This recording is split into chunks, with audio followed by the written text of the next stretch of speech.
लोकतंत्र में जनता मालिक है, तो अगर आप अभी कहें तो अभी चलते हैं और जिस रोड को कहें वहीं जाकर बैठेंगे। जब तक न्याय नहीं होगा हम लोग वहां से एक गज भी जमीन नहीं छोड़ेंगे, चाहे हमारी गर्दनों पे आरे आ जाए। वाल्मीकि समाज जो है वो इतना हल्का नहीं है कि कोई उनके जो है बच्चों को जिस समय चाहे जो है मर्डर कर जाए या उनकी बहनों को जो अपमानित कर दे, इतना हल्का नहीं था। पूरी दुनिया में लोहा है कि आर पार की लड़ाई लड़ते हैं, लेकिन ये क्या हो रहा है समझ रहे हो? ये हमें चश्मा दिखाया जा रहा है कि तुम्हारी यही औकात है।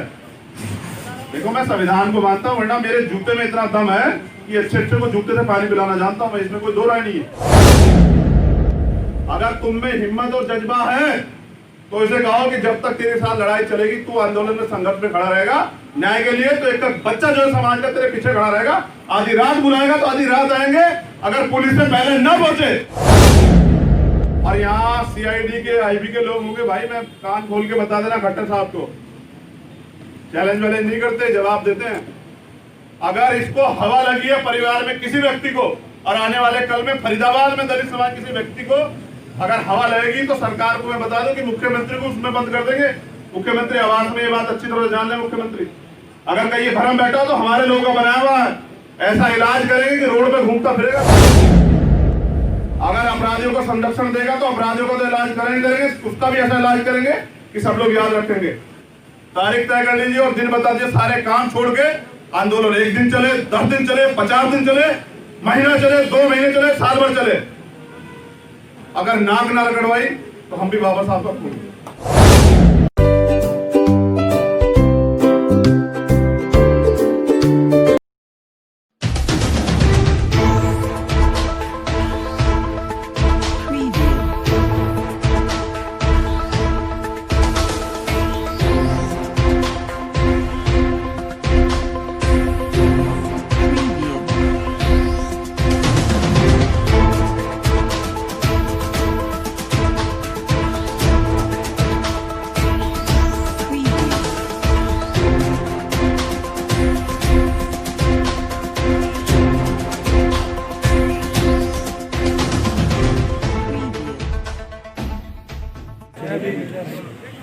देखो काफी देर से आप लोग बैठे हुए हैं, हम जानते हैं, लेकिन ऐसे ही 10 मिनट जब तक हम बोल रहे हैं हमें सुने और उस पर अमल करें तो कुछ अच्छा बनेगा।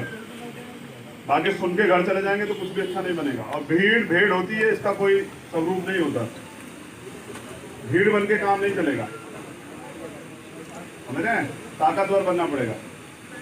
तो सबसे पहले तो भाई परशुराम को जो है नमन, और आप सब लोगों को भी जो है मेरी मंगल कामनाएं। एक प्यारी सी शायरी आपके दिमाग में बैठेगी, मैं क्या कहना चाह रहा हूं कि जलते घर को देखने वाले फूस का छप्पर आपका है, और आग के पीछे तेज हवा है, आगे मुकद्दर आपका है, और उसके कत्ल पे मैं भी चुप था, मेरा नंबर अब आया, मेरे कत्ल पे आप भी चुप हो, अगला नंबर आपका है। चाहे रमन हो, चाहे परशुराम हो, या अपने चेहरों में देखो और अपने गिरबान में जाके देखो, अगला नंबर तुम में से किसका है। मान्यवर काशीराम साहब ये कहते थे कि जो कौम अन्याय अत्याचार के खिलाफ आवाज नहीं उठाती वो लाशें उठाती है, और आज ये बात यहाँ देखने को मिल रही है। हमारी जान जो है वो जानवरों से भी ज्यादा जो है सस्ती हो चुकी है। ये पता है क्यों है? क्योंकि हम में सामाजिक रूप से एकता नहीं है, और जातियों में बटे रही है, कुछ भी रही है, इससे कोई फर्क नहीं पड़ने वाला है। क्योंकि जब तक दर्द यहां नहीं होगा ना, तब तक इलाज हो ही नहीं सकता है।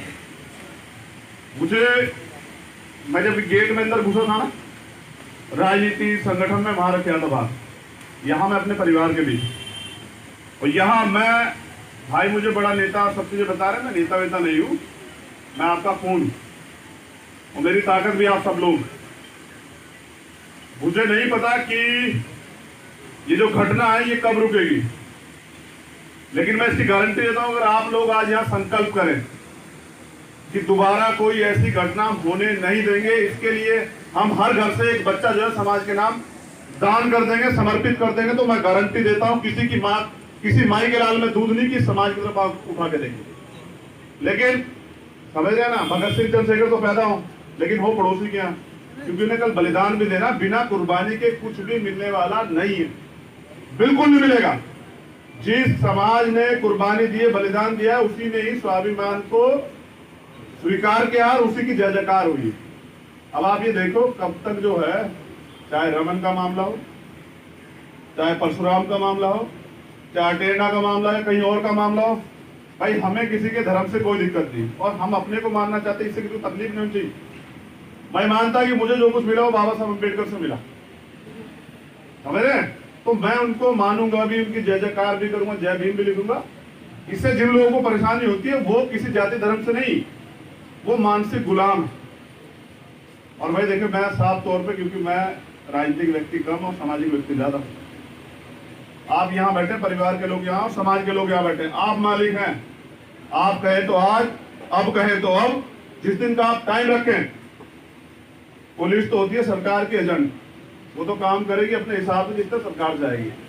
लेकिन अगर लोकतंत्र में जनता मालिक है तो अगर आप अभी कहें तो अभी चलते हैं और जिस रोड को कहें वहीं जाकर बैठेंगे। जब तक न्याय नहीं होगा हम लोग वहां से एक गज भी जमीन नहीं छोड़ेंगे, चाहे हमारी गर्दनों पे आरे आ जाए। अगर बात है न्याय की, क्योंकि मैं लंबे समय से देख रहा हूँ कि घटना होती है, हमारे लोग इकट्ठा होते हैं, प्रशासन कार्रवाई की बात करता है, जेल चले जाते हैं, फिर कहीं ना कहीं थोड़ा सा एडजस्टमेंट करके जेल से, पुलिस से, जज से वो लोग फिर बाहर भी आ जाते हैं। और मुझे नहीं लगता कि इस लड़ाई को हम लोग जीत पाएंगे। ऐसे किसका इंतजार कर रहे हैं आखिर, कब तक? ये देश संविधान से चलता है, हमें बराबरी के अधिकार है और न्याय हमारा जन्मसिद्ध अधिकार है। कोई हमें क्यों मार सकता है और किसने उसे मारने की ताकत दी है, समझते हैं? ये एजेंडा है कि आपको दिखाया जाए कि आपकी औकात क्या है। मगर मैं बता देना चाहता हूं कि हम मालिक हैं देश के और हमारी औकात ये है कि हम बनाना जानते हैं। तो हम समझ रहे हैं ना, मैं बिल्कुल साफ बता रहा हूं। आप किसी क्रिमिनल की हिस्ट्री उठा के देखिए, किसी नेता की हिस्ट्री उठा के देखिए, उसकी बैकबोन हम हैं। हमारे लोग काम करते हैं तब जाके वो नेता बनता है। अगर हमारे लोग चापलूसी करना छोड़ देंगे और दलाली करना समाज से, कि जो बातें यहाँ होंगी वही जाके उन्हें बता देंगे, तो सबसे बड़ी गद्दारी अपने लोगों की तरफ से होती है, तब जाके आदमी मरता है। वरना ये मैं गारंटी से कह सकता हूँ, ये बैठा हुआ है संजय मेरे साथ, ये दिल्ली से आया मेरा भाई, वाल्मीकि समाज जो है वो इतना हल्का नहीं है कि कोई उनके जो है बच्चों को जिस समय चाहे जो है मर्डर कर जाए या उनकी बहनों को जो अपमानित कर दे, इतना हल्का नहीं था। ये आपने, ये कमी हमारी सबकी है।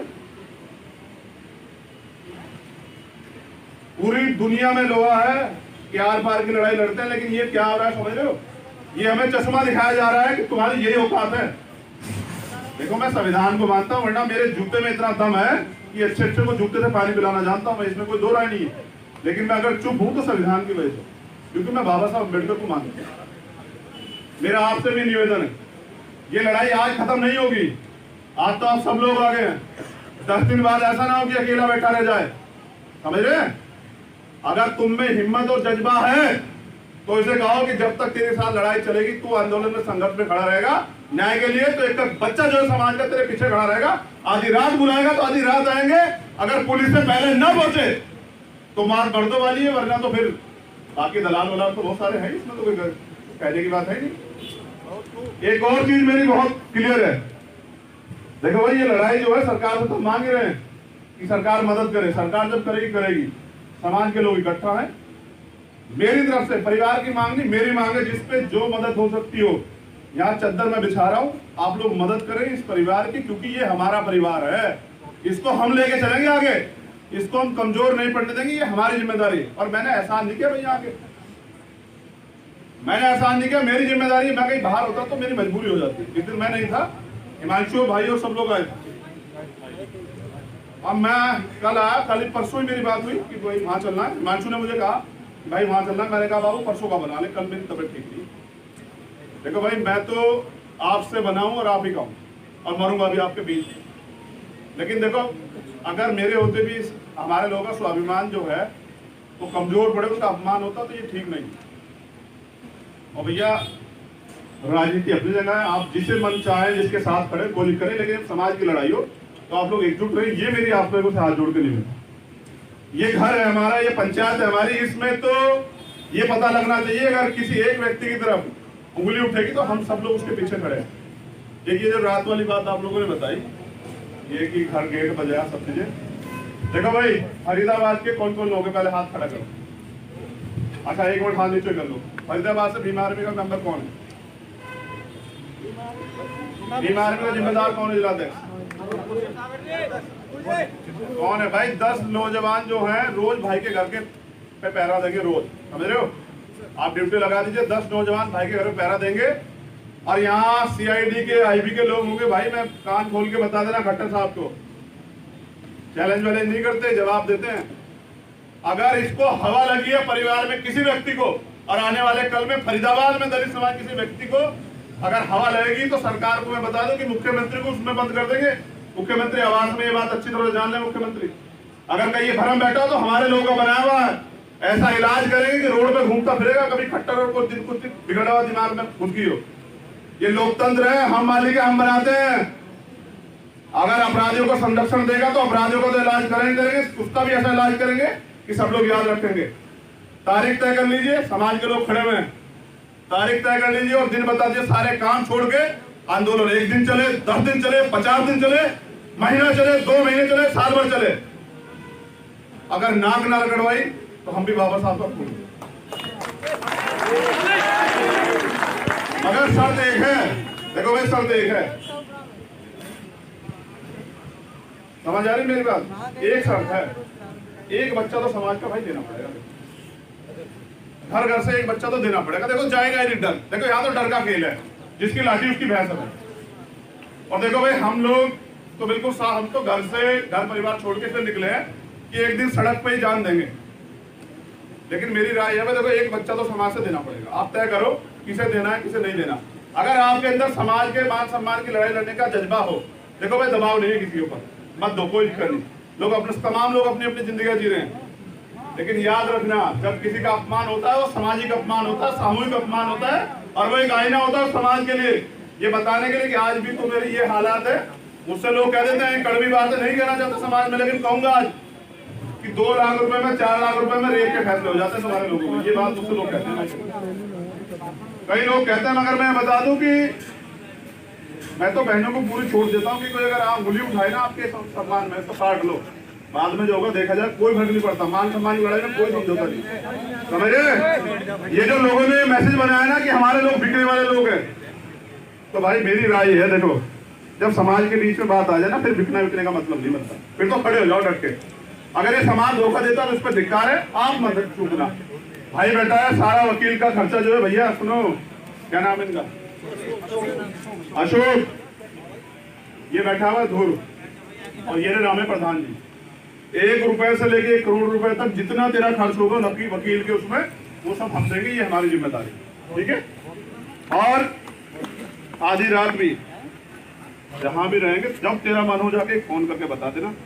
अगर पुलिस से पहले ना आए ना ये लोग, तो मैं काम करना बंद कर दूंगा। इतनी ऊर्जा लोगों को जो है समाज में आज के समय में दे रखी है आप लोगों, ठीक है? लेकिन देख मेरे मेरी पसंद नहीं, मेरे अंदर एक पीड़ बहुत बुरी है, मुझे बहुत नुकसान होता है जब कोई हम लोग कहते हैं कि तेरा आदमी टूट गया। देखो मेरी ये दुर्शा, मैं तेरे हाथ जोड़ू और पैर पड़ गया, टूटियो मत, तू पीछे मत हटियो,